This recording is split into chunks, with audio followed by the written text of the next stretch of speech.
Ketemu lagi bareng aku Nero. Jadi aku sekarang mau ngasih tips gimana caranya kalau kalian itu pengen operasi pencabutan gigi bungsu kalian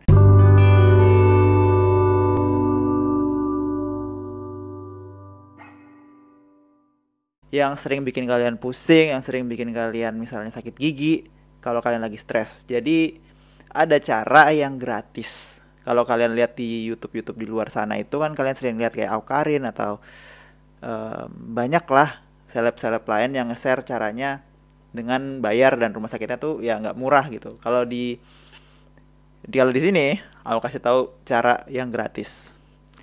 Kenapa aku kasih tahu ke kalian? Karena aslinya prosesnya itu nggak gampang, prosesnya itu panjang dan ribet. Karena ini kan berhubungan dengan pemerintah ya. Kalau berhubungan dengan pemerintah pastikan panjang dan ribet. Jadi aku ceritain dulu apa yang Lea laluin buat bisa sampai operasi gigi selesai dan konsultasi berapa kali. Jadi pertama si Lea itu datang sebagai pasien umum di rumah sakit RS Haji. Kalau kalian orang Surabaya kalian pasti tahu RS Haji itu. Nah, nanti dia datang ke situ sebagai pasien umum. Setelah dia datang sebagai pasien umum, dokternya ngasih tahu kalau dia itu butuh foto gigi. Butuh foto gigi untuk konsultasi besoknya.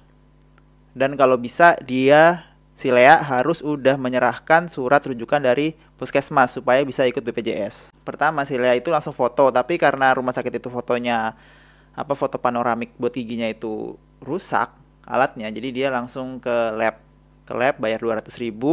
Terus habis itu dia ke puskesmas, aku temenin ke puskesmas buat bikin surat rujukan. Selesai bikin surat rujukan, besoknya kita datang lagi untuk konsultasi. Setelah selesai konsultasi, dikasih tahu kalau ternyata emang harus dioperasi. Karena harus dioperasi, ada tahap yang harus dilaluin, yaitu pertama, aku baca ya karena mungkin aku lupa. Nah, setelah selesai konsul, si Lea tuh harus cek lab. Nah, jadi cek lab dulu. Apa aja yang dicek, yaitu toraks, terus juga PCR. Karena ini kan masih pandemi, jadi harus cek PCR juga. Terus itu cek darah untuk tahu kalau kondisi tubuhnya kayak gimana. Setelah itu besoknya bawa laporannya itu kayak hasil labnya itu ke dokter giginya.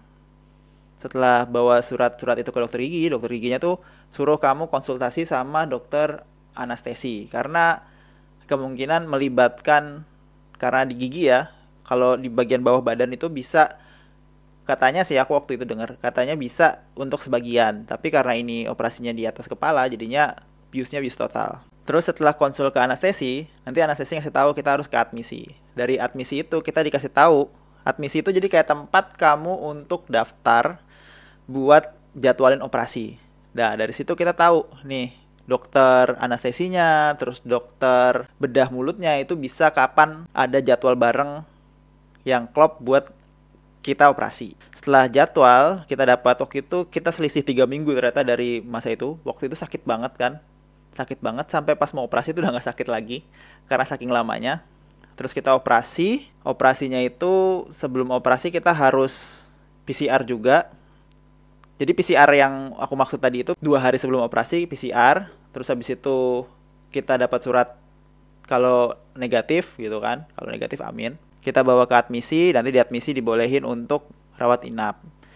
Setelah rawat inap itu besoknya langsung operasi pagi-paginya. Nah, setelah operasi itu jadwal terdekatnya langsung bisa konsultasi. Nanti habis konsultasi ya udah beres deh. Habis itu dikasih tahu lagi mungkin 2 minggu lagi konsultasi lagi, 3 minggu lagi konsultasi lagi. Ya pokoknya udah selesai gitu. Untuk masalah operasinya, operasi giginya, gigi udah kecabut, nggak pusing lagi kalau stres, beres.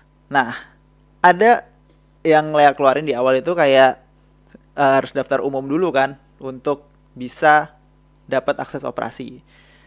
Ternyata bisa pakai BPJS di awal pertama kali. Yang ini yang aku nggak tahu, yang aku lewat. Jadi kalau misalnya kamu dapat BPJS pertama kali itu kamu kalau kamu mau pakai BPJS full, kamu ke puskesmas minta surat rujukan ke rumah sakit. Dari surat rujukan ke rumah sakit itu nanti dokternya ngasih tahu kamu, misalnya kamu beneran butuh untuk operasi, nanti dokternya bakal ngasih tahu fotonya tuh juga bakal gratis dan semuanya tuh bakal gratis. Ini enaknya jadi orang Indonesia, BPJS tuh enak banget. Kita cuma bayar berapa puluh ribu, berapa ratus ribu per bulan, terus kita dapat fasilitas kayak gitu. Cuman kurangnya cuma di lama doang. Karena mungkin yang sakit di Indonesia ini sangat banyak, sedangkan dokternya sangat sedikit. Jadi ya pokoknya kalau kalian punya gigi yang kalian kerasain sakit setiap stres, atau juga kalau kalian itu dalam tekanan kerja, misalnya tekanan sekolah, kuliah, terus juga tiba-tiba pusing kepala, migrain gitu, biasanya itu ada gigi bungsu yang nyangkut. Nah, gigi bungsunya itu harus dicabut.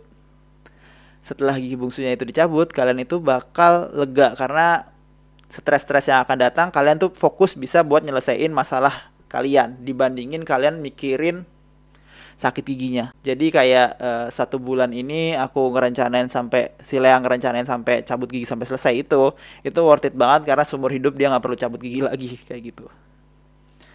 Ya pokoknya kalau kalian misalnya habis habis cabut, pantangannya apa? Tinggal ikutin dokternya aja. Kalau dokternya suruh kalian boleh makan, ya kalian makan yang keras. Kalau dokternya nggak bolehin kalian makan yang keras, ya udah kalian makan bubur, makan oat kayak gitu aja untuk pasca operasinya. Tapi di luar itu yang pengen aku bahas nih kan masalah biaya dan masalah cara untuk melakukannya. Ya itu aja sih. Jadi kayak yang penting tuh kalian tuh butuh waktu sama pengetahuan, dan aku udah ngasih kalian pengetahuan ini. Aku pengennya kalian pakai, dan dikit lah, semoga aja makin sedikit orang-orang yang sakit gigi di luar sana. Gak enak banget pasti rasanya untuk stres plus sakit gigi. Enak kalau misalnya stres ya bisa konsen gitu nyelesain masalah daripada kalian pusing-pusing kepala, migrain atau sakit gigi kayak gitu. Dan buat kalian yang takut operasi itu berbahaya, aku juga waktu nungguin Lea tuh ya ketakutan banget. Karena kan ini pertama kali dia operasi yang sampai harus bius total gitu ya. Aku nggak tahu dia pernah ada operasi apa lagi. Pokoknya ya aku tahu dia ini pertama kali yang harus bius total.